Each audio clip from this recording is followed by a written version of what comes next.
Very early on, as I think I mentioned that the reason I started researching Ahmad Shah Massoud was a promise I made to that gentleman right there on the right in that photograph. And when I first went to do the photo course, he was one of my students. And so we were just talking generally, and my knowledge of Afghanistan at that point was what I read in the New York Times or the Boston Globe, or I did look into a couple of books, but it was very, very limited, my knowledge of Afghanistan. And what I had read about Ahmad Shah Massoud, I thought, wow, this guy's really something. This guy's a big-time mujahid. And so I asked my friend, what about this guy? He's really something, isn't he?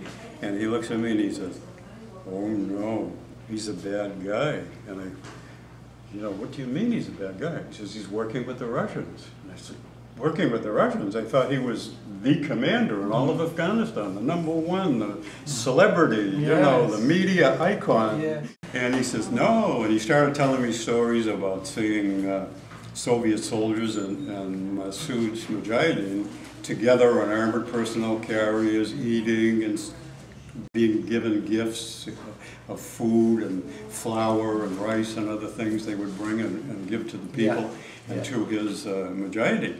Also delivering ammunition to him. Now, if they were his bloody enemy, I don't think that they would deliver ammunition from which he could, shoot at them with. But the evidence is really overwhelming, and I think that I was reading a little treatise by a psychologist about war, propaganda, and other things. He said something very interesting in his writing. He said that emotion overshadows fact and reason.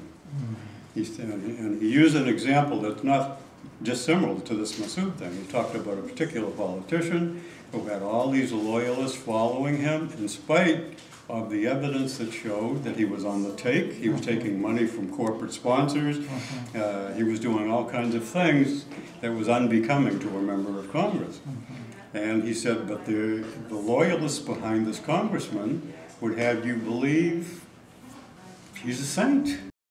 And the same thing is true of Massoud. Yes. People get emotionally caught up. Maybe they're from Panjshir, maybe they didn't know, what the big guy was doing. And he said the only way you can overcome that is to educate, educate, educate, educate, educate. And you put the information out there, people at first will reject it, or they'll say you don't exist, or something of that nature.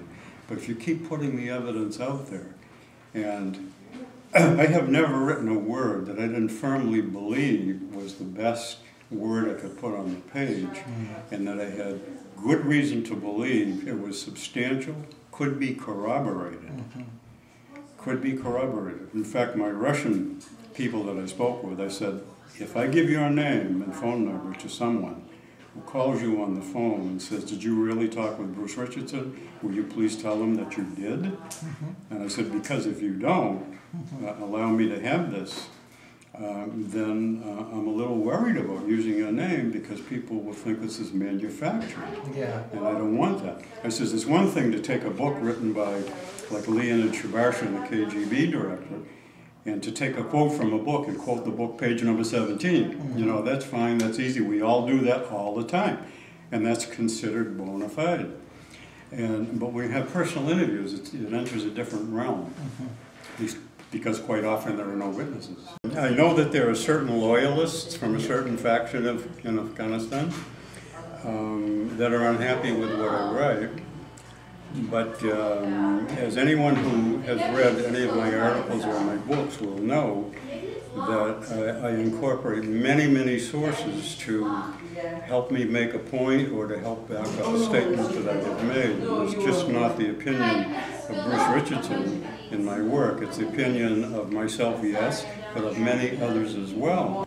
I had occasion to interview a motor officer who was delivering supplies to Massoud, and he told me of his conferences, with his many conferences with Massoud, and Massoud said to him one thing which he quoted to me. He said, Massoud said to me, he says, I just want to mine the stones, leave me alone, and I'll leave you alone. And as you know, that from reading the memoirs of Boris Gromov, yes. or reading the book by Alexander Liahovsky, or who was the military advisor to Najibullah, or to Leonid Shabarshin, who was the head of the First Department KGB, Foreign Intelligence. All of their works are rich in detail about the many agreements that were signed with Massoud. And the interesting thing is that the regime wanted to destroy Massoud, and the Russians didn't want them to. Yeah, they kept them from doing it. And part of the reward to Massoud for cooperating with the Soviets is they often discussed he being a leader of what they call a Greater Tajikistan. He wanted to incorporate the north of the country into Tajikistan and have he be the sole ruler over this domain. And so that was one of the rewards that the Soviets had promised. But I read the rationale behind the agreements with Massoud, and it took place between several of the Russian military people, but also the intelligence. And what they said was this, that the way they analyzed the entry into agreements with this person was based on the fact, they said, he's in precipitous terrain. Southern Salang is the choke point of our resupply. If anything goes wrong there, or if we have to fight in precipitous mountains, we're going to lose a lot of men. This is very costly. It's up to us to have our intelligence people work out a deal with this Massoud guy. And of course they did. In 1980, they launched a little incursion into Panjshir. They shot the place up. And right after that, one of the generals said, Massoud realized what he could do and what he couldn't do, and he signed an agreement.